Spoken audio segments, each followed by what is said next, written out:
Good morning, everyone, and thank you for taking your time, especially your time on a Saturday. I know Saturdays and Sundays are rare in my life in terms of rest and relaxation, so I really do appreciate you taking the time to come in. The name of the seminar? The name of the seminar, Change Your Mind, Change Your Results. This is something that I put together in response to a lot of the ways that my customers and clients speak to me. Your name? Now, my name is Sandra Lackey.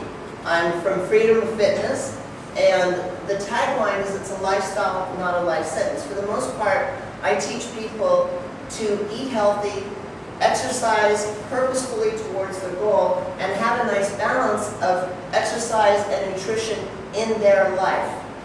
The only time I've ever promoted any kind of short-term, quick-fix diet, per se, is when I work with somebody who is getting ready for a specific event.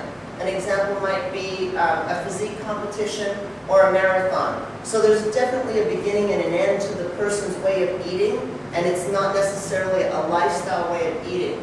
But for the most part, I'm addressing an audience of people who I want to encourage to eat healthy and exercise and enjoy the journey along the way. So some of the mentalities that I come across, I call diet mentality.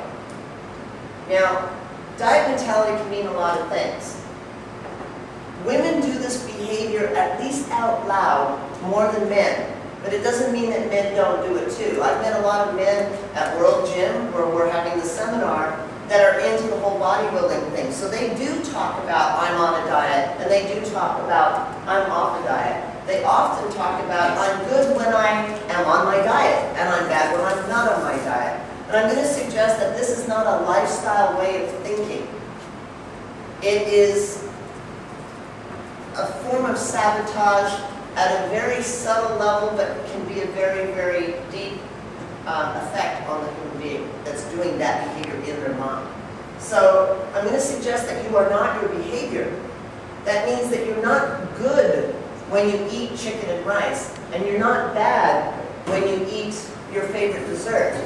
You're still the same person. You're just making a healthy food choice or an unhealthy food choice. Maybe you're eating the way you normally do, and sometimes you're giving yourself permission to eat something that is a little more treat-like. So notice I use the word treat and not necessarily the word cheat. So this seminar is put together so that you start paying attention to the way that you think about your relationship with food, exercise, health, and well-being. Our approach to health and wellness should not be a have to. It should be from true choice. That means at a deep intrinsic level you care about yourself, the way that you feel, the way that you look, the way that you move, the way you perform.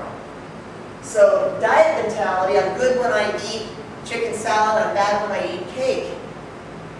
It doesn't support lifestyle thinking. You are not your behavior. Have you heard that expression in a personal growth class before? You're still the same person. You've heard it before? Yeah. In Job Corps, my third week. What was the class? Job Corps, intro program. And they've been teaching you this? Yeah. Isn't that interesting? They're starting to teach it to the younger people, and I think that's incredible. I didn't learn that until I was like 48 years old. Oops. Last week. Last week, yeah. So learn to neutralize your food. If I eat cheesecake, I am not taking out the guilt hammer and pounding it over my head.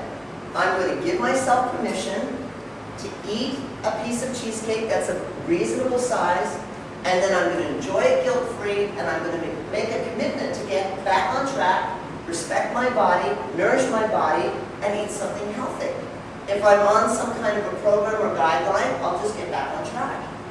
But the important thing is that we're not bad. We're not supposed to go punish ourselves for eating cake by doing an extra hour on the treadmill or the Stairmaster.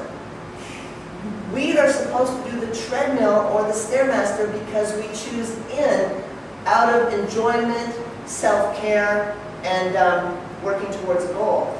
if the treadmill really is the treadmill to you, don't do it. Go do something outside. Go play racquetball. Go climb Powell's Mountain. But do something that supports your health and fitness that's enjoyable so that you become more of a journey person as opposed to perhaps a destination person. So when I work with diet mentality, people who are very focused on the scale, people who are very black and white, people who are on the diet or off the diet, this is the example of the destination person. That little scale that I paid $16 for, they get on and they go, are we there yet? And then the next day, are we there yet? You know, doesn't it remind you of little kids in the back of a car driving your parents crazy about getting to where they're supposed to be? And wouldn't it be a lot easier on the parents if the kids were in the back of the car looking at the scenery and enjoying the ride? I know it would have been a lot less stressful on my parents because we drove them batty. So the scale is a small device that is used to monitor your mass. How much does your mass weigh? It doesn't tell you anything about your behavior, and it doesn't even tell you what you're made of. It doesn't tell you how much muscle you have or how many pounds of fat you have on your body. So be a journey person. Neutralize your foods. Enjoy the process. The ideal world, we want to eat healthy foods and we want to minimize the unhealthy ones. But we don't want to take out the guilt hammer and pound ourselves over the head every time we cheat on our diet. There's no such thing as cheating. It's giving yourself permission to treat or deviate responsibly. So do you get the idea? We're not in this black and white way of thinking about our food if we're truly enjoying the process.